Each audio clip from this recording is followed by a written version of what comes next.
এতিয়া চাওক এই সূতা নেচা মই ইয়াতে কাটি লৈছোঁ।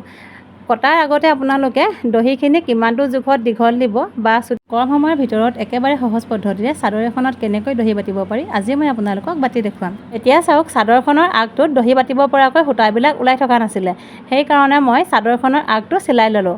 চিলাই হোৱাৰ পাছত চাওক বেজীটোত মই দীঘলকৈ সূতা এডাল লৈ ল'লোঁ আৰু সূতাডাল এনেকৈ চাৰিডলীয়া কৰি লৈছোঁ।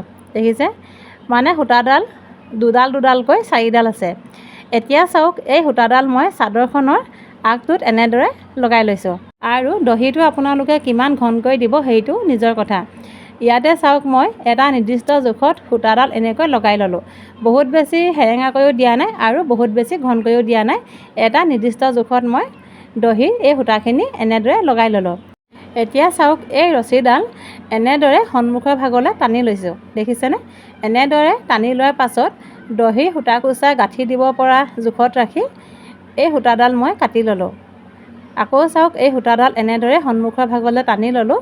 আকৌ দহি সূতা কুচা গাঁঠি দিব পৰা জোখত ৰাখি সূতাডাল ইয়াতে কাটি ল'লোঁ।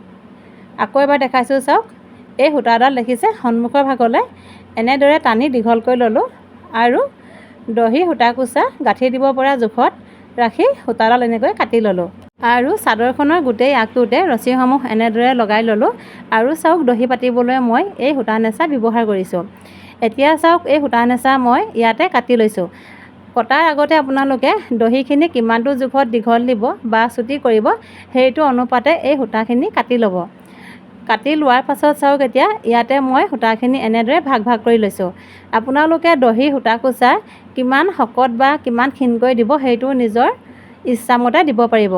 ইয়াতে চাওক এটা নিৰ্দিষ্ট জোখত মই সূতাখিনি এনেদৰে ভাগ কৰি লৈছোঁ।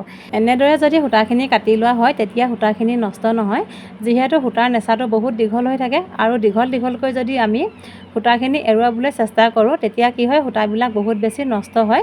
সেইকাৰণে দহিৰ সূতাখিনি মই এনেদৰে চুটি কৰি কাটি লওঁ। এতিয়া চাওক দহিৰ সূতা কুচা ৰছীডালৰ ওপৰত এনেকৈ ৰাখি লৈছোঁ। সূতা কুচাৰ একেবাৰে সোঁমাজত ৰছীডাল এনেদৰে ৰাখি দেখিছে ইয়াতে এনেদৰে এটা গাঁঠি দিছোঁ। দেখিছেনে, একেবাৰে গুৰিলৈ এটা গাঁঠি দিছোঁ আৰু এটা গাঁঠি একেবাৰে গুৰিলৈ দি দিছোঁ, মানে গুৰি ভাগটোত দুটা গাঁঠি দিছোঁ। দেখিছে, গুৰি ভাগটোত গাঁঠি দুটা দি হোৱাৰ পাছত আকৌ চাওক ইয়াতে আৰু এটা গাঁঠি দি দিছোঁ। দেখিছে, আপোনালোকে দহিৰ গাঁঠিটো টানকৈ দিব যাতে দহিটো খোল খাই নাযায়। দেখিছে, ইয়াতে মই এটা গাঁঠি দি হোৱাৰ পাছত আৰু এটা গাঁঠি দি দিছোঁ। দেখিছে, এইটো দি হোৱাৰ পাছত আৰু এটা গাঁঠি দি দিছোঁ। দেখিছে, গুৰিৰ পৰা অকণমান আগলৈ ইয়াতে তিনিটা গাঁঠি দিছোঁ। এতিয়া চাওক সূতা কুচা মই সমান জোখত এনেদৰে কাটি লৈছোঁ আৰু এটা দহি গুঠি দেখুৱাইছোঁ। চাওক দেখিছে, দহি সূতা কুচা ৰছীডালৰ ওপৰত এনেদৰে ৰাখি একেবাৰে গুৰি ফাললৈ গাঁঠি দুটা দি দিছোঁ।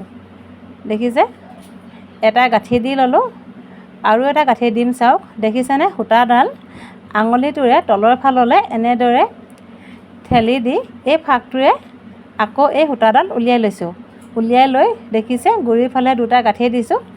আকৌ চাওক দহিৰ সূতা কুচাৰ ওপৰতো এনেদৰে ইয়াতে গাঁঠি তিনিটা দি দিছোঁ। আকৌ কৈছোঁ আপোনালোকে দহিৰ গাঁঠিটো সদায় টানকৈ দিব যাতে দহিটো খোল খাই নাযায়। দেখিছে, ইয়াতে গাঁঠি তিনিটা দি ল'লোঁ আৰু এনেকৈয়ে গোটেই চাদৰখনৰ দহিখিনি মই বাতি ল'লোঁ। এনেকৈ যদি দহিখিনি বটা হয় খুব কম সময় আৰু একেবাৰে সহজ পদ্ধতিৰে দহিখিনি বাতিব পাৰি। আৰু চাওক দহি সূতা কুচা মই ফণীখনেৰে ফণিয়াই লৈ আগাগুৰিয়া হৈ থকা সূতাখিনি কাটি ল'লোঁ আৰু এনেকৈয়ে গোটেই চাদৰখনৰ দহিখিনি বাতি মই শেষ কৰিলোঁ। আপোনালোকে ভিডিঅ'টো চাই কেনেকুৱা পালে কমেণ্ট কৰি জনাব আৰু যদি চাই ভাল পায় তেনেহ'লে ভিডিঅ'টো সকলোৰে মাজত শ্বেয়াৰ কৰি দিব।